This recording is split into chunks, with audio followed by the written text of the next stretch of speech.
Assalamu alaikum wa rahmatullahi wa barakatuh. À vous tous, chers frères et sœurs musulmans et chrétiens ici rassemblés. Je vous remercie de votre présence. Je m'appelle Soumaya. Je tiens à adresser un salut particulier au docteur Zakir Naïk. Docteur, qu'Allah vous préserve et vous bénisse pour les connaissances que vous partagez depuis tant d'années. Aujourd'hui, j'aimerais vous poser une seule question, une question qui concerne un sujet qui a fait beaucoup de bruit dans le monde et qui est en lien avec le thème de cette rencontre, la réaction face à ceux qui prétendent que l'islam serait en crise, ou encore qui affirment vouloir bannir l'islam de leur pays. Comment pouvons-nous comprendre cela à travers les enseignements du Coran et de la Sunna? Et que peut répondre un musulman face à de telles affirmations? Wa alaykum assalam wa rahmatullahi wa barakatuh, chère sœur Soumaya, et paix également à tous nos frères et sœurs chrétiens ici présents. Je vous remercie pour cette question importante, pertinente et extrêmement actuelle. Elle mérite une réponse profonde, enracinée non pas dans l'émotion ou la polémique, mais dans le Coran, la Sunna, l'histoire et la logique. Et j'aimerais commencer par rappeler une vérité fondamentale. Quand quelqu'un dit que l'islam est en crise, ce qu'il exprime réellement, sans le comprendre, c'est que lui-même se trouve en crise face à la progression irrésistible de la vérité divine. Lorsque certains dirigeants affirment qu'ils vont bannir l'islam ou empêcher sa croissance, cela révèle avant tout leur propre incapacité à comprendre ce qu'est l'islam. Ils imaginent l'islam comme une idéologie fabriquée par des hommes, comme une simple idéologie politique ou culturelle. Mais l'islam n'est pas né de la volonté humaine. L'islam n'est pas un mouvement, une tendance ou un système qui dépend de l'approbation de tel ou tel dirigeant. L'islam est la religion d'Allah, la guidance divine révélée à l'humanité depuis l'époque d'Adam. Le Coran dit « Aujourd'hui, j'ai parachevé pour vous votre religion, accompli sur vous mon bienfait et agréé l'islam comme religion pour vous. » Sourate Al-Maïda 5.3. Quand Allah dit « parachevé », aucun président, aucun roi, aucun ministre, aucune organisation internationale ne peut défaire ce parachèvement. Mais revenons à cette idée que certains prétendent « je vais bannir l'islam, je vais mettre fin à son influence, je vais l'empêcher de progresser ». Permettez-moi de rappeler une parole puissance du Coran.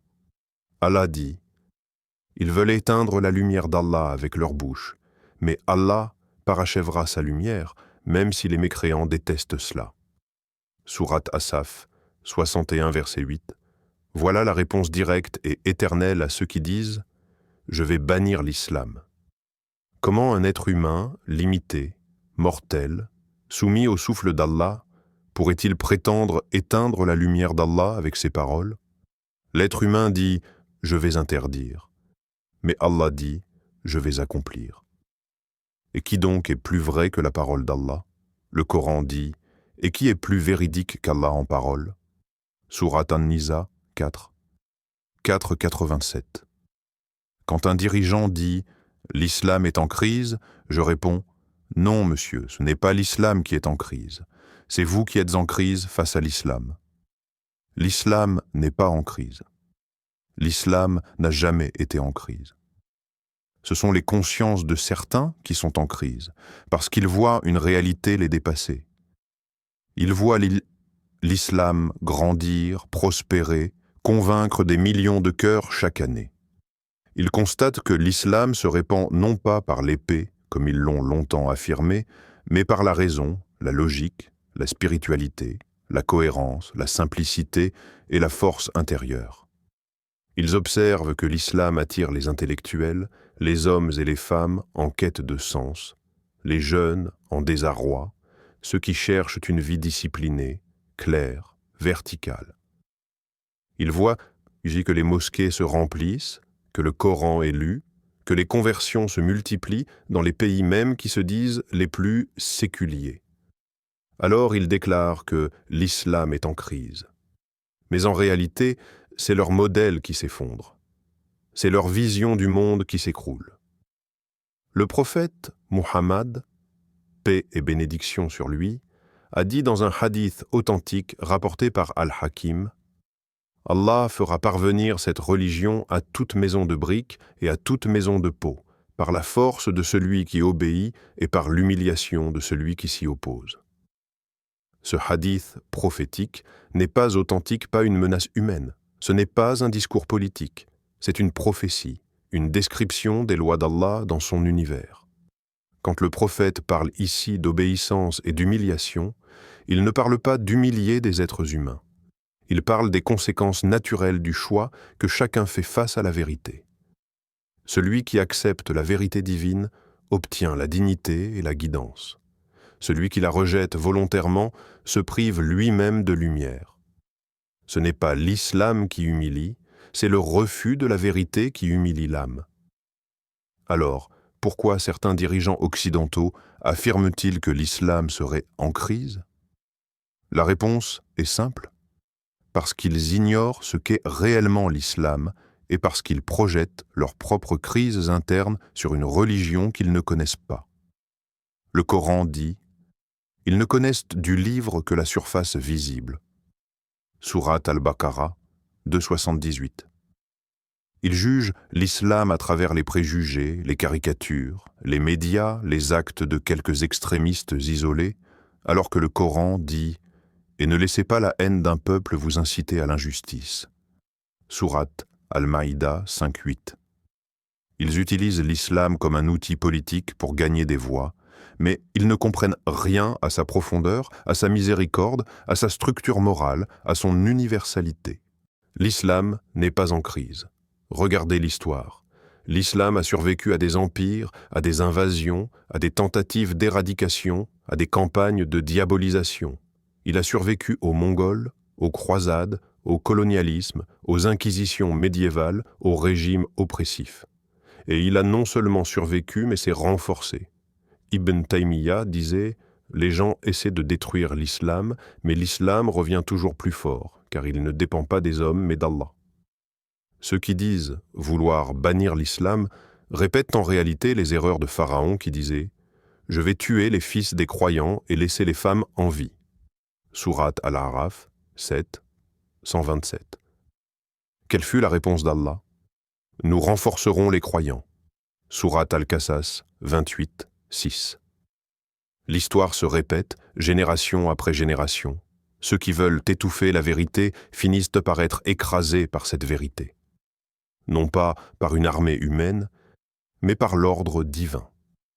Revenons maintenant à l'accusation précise selon laquelle l'islam serait en crise. J'aimerais répondre par 3 aspects. Un aspect historique, un aspect sociologique et un aspect coranique. Premièrement, l'aspect historique. Jamais dans toute l'histoire, l'islam n'a montré de signes de crise existentielle. Les musulmans ont pu traverser des difficultés politiques, des guerres, des divisions. Mais l'islam en tant que religion n'a jamais été affaibli dans son essence. Le texte n'a jamais été altéré. La croyance en l'unicité d'Allah n'a jamais été compromise. La prière n'a jamais été abandonnée. Le jeûne n'a jamais été remis en question. Comparez cela à d'autres religions qui ont vu leur théologie se fragmenter et se réécrire. L'islam est resté intact. Même les orientalistes occidentaux le reconnaissent. L'islam est la religion la plus cohérente et la plus préservée en termes de sources scripturaires. Deuxièmement, l'aspect sociologique. Aujourd'hui, l'islam est la religion qui croît le plus rapidement dans le monde. Non pas en raison de la démographie, mais par conversion consciente. Ce sont des hommes et des femmes qui lisent, réfléchissent et embrassent l'islam après étude. En Europe, en Amérique, en Australie, en Asie, partout, l'islam attire ceux qui cherchent une spiritualité solide, un cadre moral et une cohérence intellectuelle. Comment peut-on dire qu'une religion en pleine expansion, qui rassemble, qui transforme, qui inspire, est en crise? Troisièmement, l'aspect coranique. Allah dit que ceux qui se lèvent contre la vérité le feront toujours, mais que la vérité triomphera inévitablement. Dit: la vérité est venue et le faux a disparu, car le faux est voué à disparaître. Sourate Al-Isra 17, 81. Il ne s'agit pas d'un triomphe militaire, mais d'un triomphe de la lumière sur l'obscurité. Le faux peut crier, insulter, menacer, légiférer contre la vérité, mais la vérité reste stable. Ceux qui disent vouloir bannir l'islam disent en réalité vouloir bannir la parole d'Allah. Mais Allah dit « Nous avons fait descendre le rappel et nous en sommes les gardiens ». Sourate Al-Hijr 15-9. Allah lui-même garantit la préservation de l'islam. Comment un être humain pourrait-il lutter contre cela? Maintenant, que doit répondre un musulman face aux attaques, aux insultes, aux provocations? Le Coran nous donne la réponse. Réponds par ce qui est meilleur. Sourate Fussilat 34. 40 et 1-34. Cela signifie réponds par la sagesse, la patience, la connaissance, la preuve, l'argumentation, l'explication. Ne réponds pas par la colère, la violence ou l'insulte. Le prophète, paix sur lui, n'a jamais répondu à une insulte par une insulte. Quand les Quraysh le traitaient de magicien, de fou, de menteur, Allah lui dit de répondre par la miséricorde et la patience.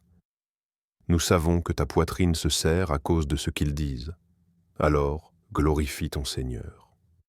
Sourate Al-Hijr 15, 97 à 98. Le musulman doit répondre en expliquant l'islam, en clarifiant, en démontrant par la sagesse. Le rôle du musulman n'est pas de détruire les autres, mais d'éclairer les esprits.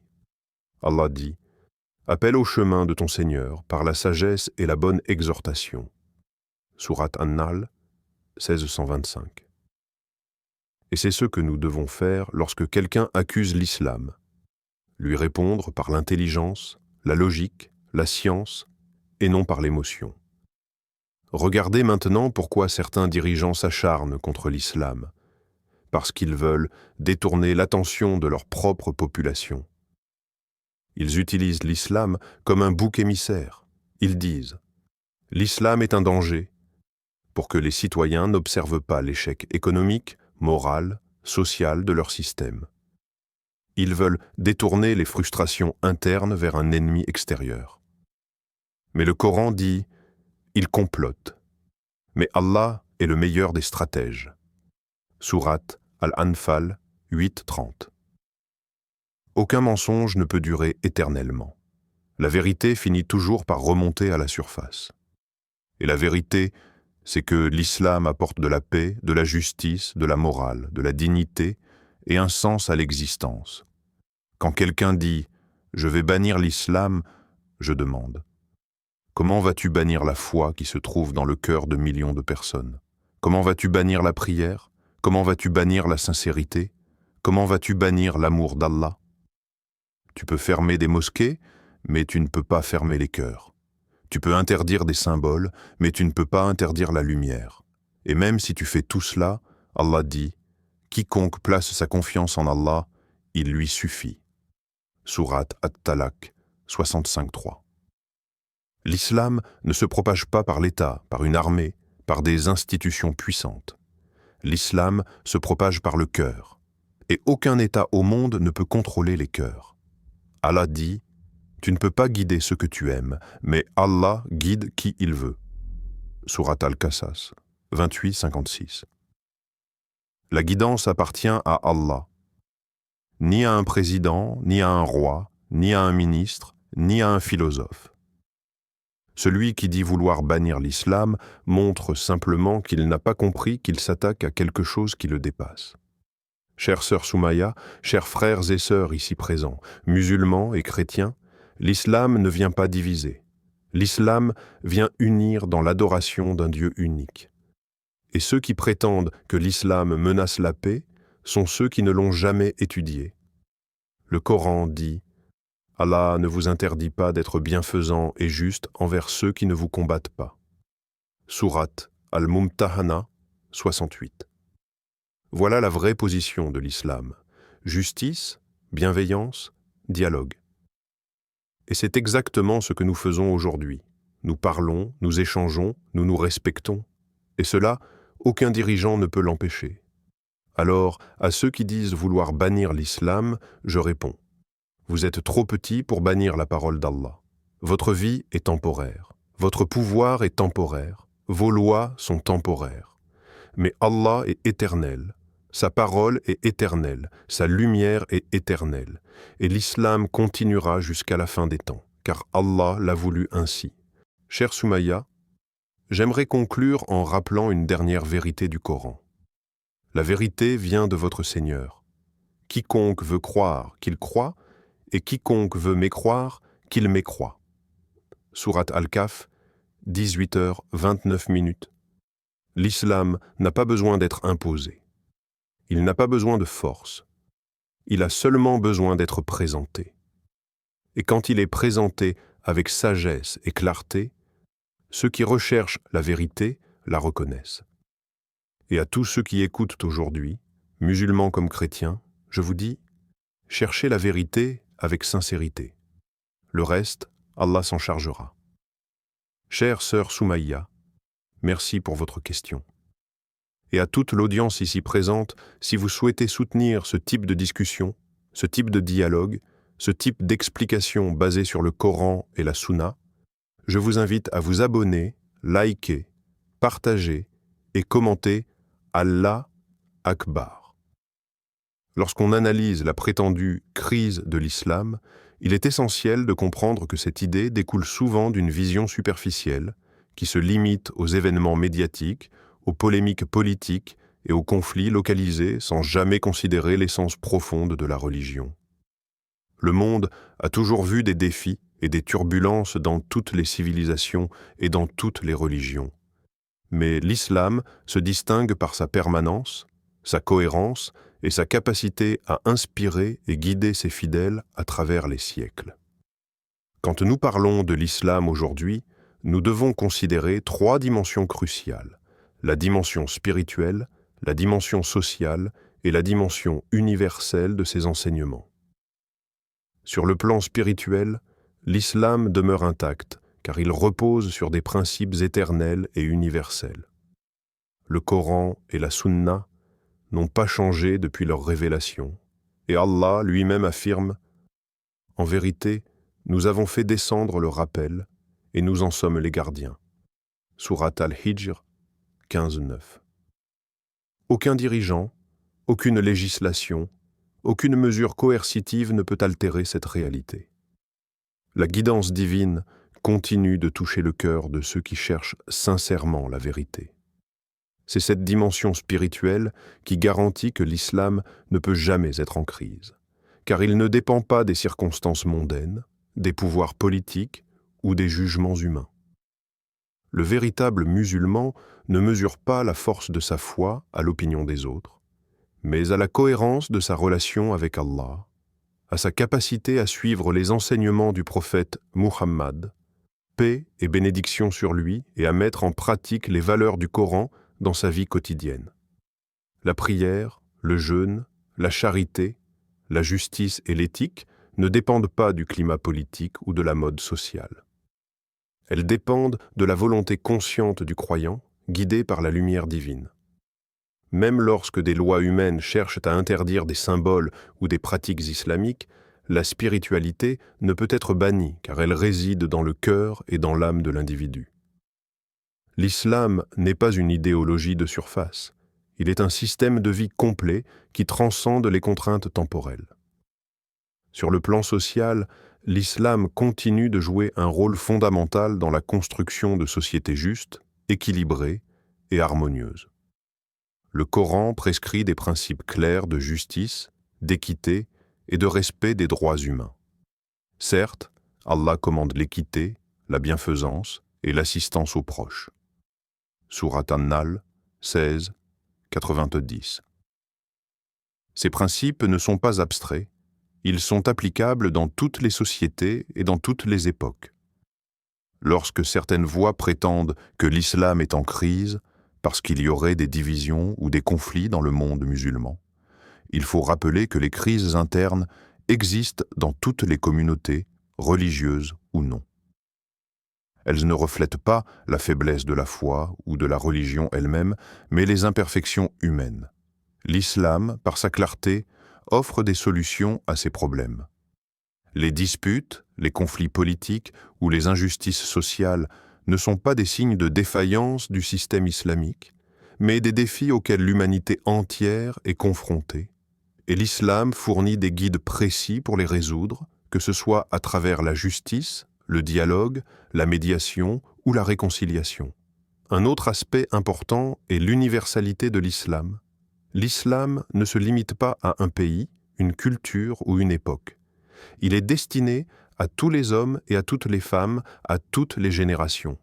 Cela signifie que sa pertinence ne diminue jamais, même face aux changements sociaux et technologiques. Le Coran dit « Nous n'avons envoyé de messagers que pour annoncer la bonne nouvelle et avertir ». Sourate Al-Furqan 30, 25 minutes 56 secondes. Le rôle de l'islam est universel et intemporel, guider l'humanité vers la justice, la moralité et la conscience d'Allah. La prétendue crise n'existe que pour ceux qui jugent l'islam uniquement à travers le prisme des événements politiques ou des campagnes médiatiques, sans chercher à comprendre sa profondeur et son impact durable. Lorsque certains dirigeants disent vouloir bannir l'islam, il est crucial de comprendre que l'islam ne se propage pas par la coercition ou par le pouvoir militaire, mais par la persuasion, la preuve et la raison. Le prophète Muhammad, paix et bénédiction sur lui, a enseigné « Conseillez les autres avec sagesse et par des arguments convaincants ». Hadith rapporté par Muslim. L'islam attire par sa vérité et sa beauté intrinsèque, et ceux qui l'embrassent le font par choix conscient. Aucune loi humaine, aucune politique oppressive ne peut empêcher la propagation de la foi, car elle est enracinée dans le cœur des individus et soutenue par la volonté d'Allah. Ceux qui cherchent à interdire l'islam ne comprennent pas que leur opposition ne fait que renforcer la détermination des croyants sincères et éveiller la curiosité de ceux qui recherchent la vérité. Le Coran donne également des leçons claires sur la manière de réagir face à l'opposition. Réponds par ce qui est meilleur, et ton ennemi sera comme un ami intime. Sourate Fussilat 41-34. Cela signifie que l'islam encourage la patience, la sagesse et le dialogue respectueux face aux attaques et aux accusations. Plutôt que de répondre par la colère ou la confrontation, le musulman est guidé à expliquer, éclairer et convaincre par des arguments rationnels et spirituels. Cette approche a toujours été la plus efficace pour faire comprendre la vérité de l'islam, et elle reste valable aujourd'hui, même face aux accusations les plus virulentes de ceux qui prétendent vouloir bannir la religion. Un autre point que nous devons examiner est l'impact de l'éducation et de la connaissance. Les musulmans qui comprennent leur religion, qui lisent le Coran et étudient la Sunna, sont à l'abri de toute crise spirituelle ou morale. La prétendue crise n'existe que pour ceux qui ignorent les enseignements et qui se laissent influencer par des discours erronés ou des préjugés. L'islam lui-même encourage l'apprentissage, la réflexion et la recherche de la vérité. Dit, sont-ils égaux, ceux qui savent et ceux qui ne savent pas? Sourate Az-Zumar 39, 9. La connaissance protège contre la peur, contre la confusion et contre les accusations injustes. Plus une communauté musulmane est éduquée, informée et enracinée dans sa foi, plus elle devient résiliente face aux critiques et aux attaques extérieures. Le rôle de la communauté musulmane dans ce contexte est également crucial. L'islam insiste sur l'importance de la solidarité, du soutien mutuel et de l'unité. Les croyants ne doivent pas se laisser diviser par des accusations ou des menaces. Au contraire, ils doivent se rassembler, se soutenir et continuer à pratiquer leur foi avec dévouement et sincérité. Le Coran dit « Et cramponnez-vous tous au câble d'Allah et ne soyez pas divisés » Sourate Al-Imran 303. Cette unité est ce qui protège l'islam de toute prétendue crise. La religion elle-même est intacte, et c'est la manière dont les individus et les communautés vivent et pratiquent leur foi qui peut refléter force ou faiblesse, pas la religion en elle-même. Sur le plan pratique, un musulman confronté à des accusations ou à des menaces doit répondre avec courage, patience et intelligence. Il doit clarifier les malentendus, corriger les fausses informations et montrer la vérité de l'islam à travers ses actions, son comportement et son discours. Le prophète Muhammad, paix et bénédiction sur lui, a toujours démontré cette approche dans sa mission. Même face à l'hostilité la plus intense, il a répondu par la patience, la sagesse et l'exemple personnel. C'est cette méthode qui continue de faire progresser l'islam, indépendamment des oppositions humaines. L'histoire moderne montre que même lorsque des gouvernements ou des régimes ont tenté de limiter ou de restreindre l'islam, la foi a continué de se propager. Partout dans le monde, des individus se tournent vers le Coran et la Sunna pour trouver des réponses à leurs questions existentielles, pour découvrir un sens profond à leur vie et pour établir une moralité solide dans leur société. Ces individus ne dépendent pas des structures politiques ou des lois humaines pour vivre leur foi. Ils se basent sur la guidance divine, et cela garantit la continuité et la force de l'islam. En réalité, toute tentative de bannir l'islam révèle une incompréhension totale de sa nature. L'islam ne se limite pas à des lieux de culte, à des cérémonies ou à des symboles extérieurs. Il est une manière de vivre, une éthique, une conscience permanente de la présence d'Allah. Aucun dirigeant ne peut bannir la conscience d'Allah dans le cœur d'un croyant. Et c'est cette conscience qui transforme la vie des individus, des familles et des sociétés, assurant la résilience et la vitalité de la religion à travers le temps et les épreuves. Ainsi, lorsque nous parlons de la prétendue crise de l'islam, nous devons distinguer la perception humaine de la réalité divine. Les perceptions peuvent être influencées par la peur, l'ignorance, la politique ou les médias, mais la réalité de l'islam est qu'il est vivant, universel et éternel.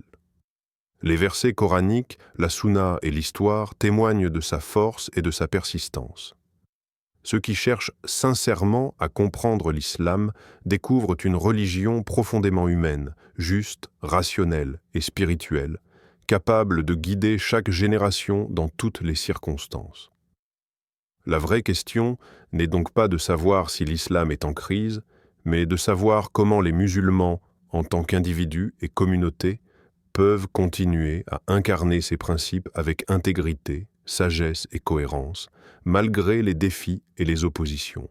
Car c'est dans la pratique sincère, l'éducation, le dialogue, la patience et la persévérance que réside la véritable force de l'islam.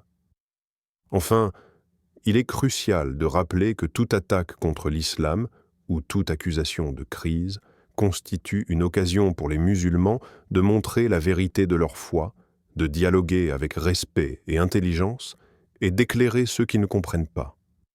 Le Coran dit « Et ne dispute pas avec les gens du livre que de la meilleure manière ».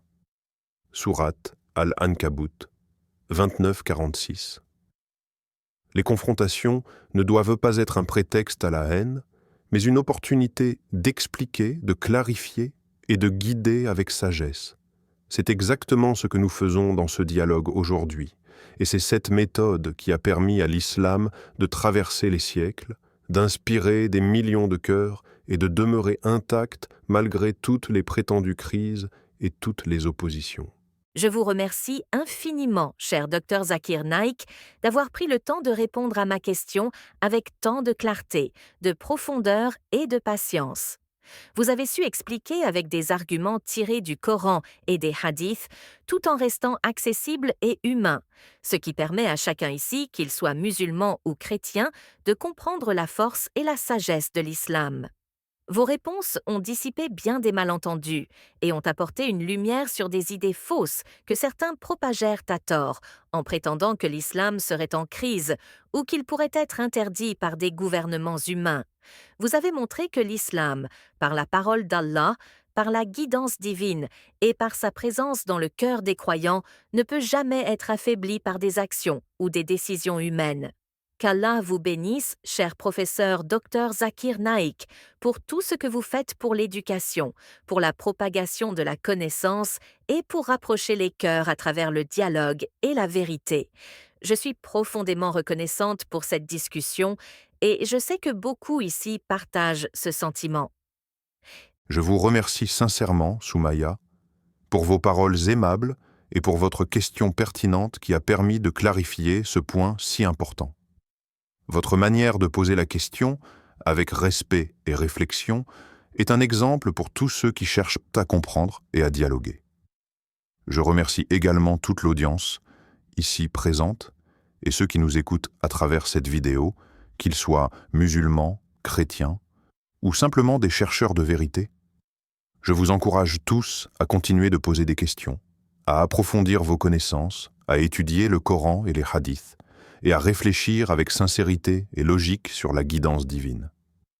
Pour soutenir ce type de contenu et permettre à d'autres d'en bénéficier, je vous invite à vous abonner à la chaîne Parole d'Al-Islam, à aimer la vidéo si vous l'avez trouvée instructive, à la partager avec vos amis, votre famille, et toute personne intéressée par le dialogue entre les religions et par la compréhension de l'islam authentique. De plus, je vous encourage vivement à participer dans les commentaires en posant vos questions sur ce script, sur le Coran, sur la Sunna ou sur tout sujet lié à la compréhension de l'islam. C'est ainsi que nous pourrons poursuivre ce dialogue de manière constructive, éclairante et bénéfique pour tous. L'islam ne se limite pas à des mots, il vit à travers la discussion, la réflexion, l'action et la sincérité. En participant activement, vous contribuez à renforcer la connaissance et la compréhension mutuelle, et vous participez à répandre la lumière de la vérité divine. Je tiens à souligner une dernière fois que l'islam ne peut jamais être en crise tant que des individus sincères cherchent la vérité et pratiquent leur foi avec connaissance, patience et persévérance. Chaque question posée avec respect et chaque réponse fondée sur le Coran et la Sunna contribue à renforcer la foi, à éclairer l'esprit et à rapprocher les croyances dans un climat de compréhension mutuelle. Que ceux qui regardent et t'écoutent aujourd'hui gardent toujours à l'esprit que le véritable pouvoir et la véritable guidance appartiennent uniquement à Allah. En s'attachant à la parole divine, en étudiant les textes révélés et en mettant en pratique les enseignements authentiques, chaque croyant participe à la continuité de l'islam et à la propagation de sa lumière. Encore une fois, je remercie Soumaya pour sa question, pour sa clarté et pour son esprit réfléchi. Je remercie aussi tous ceux qui ont pris le temps d'écouter, de réfléchir et de s'engager dans ce dialogue. Que cette discussion vous inspire à chercher davantage, à comprendre profondément et à partager cette lumière autour de vous. Je vous encourage à poser vos questions dans les commentaires, à continuer d'apprendre, à réfléchir avec discernement et à rester attaché aux principes divins de justice, de vérité et de paix. Merci à tous et surtout, n'oubliez jamais que la connaissance et la guidance sont des trésors à chérir et à partager.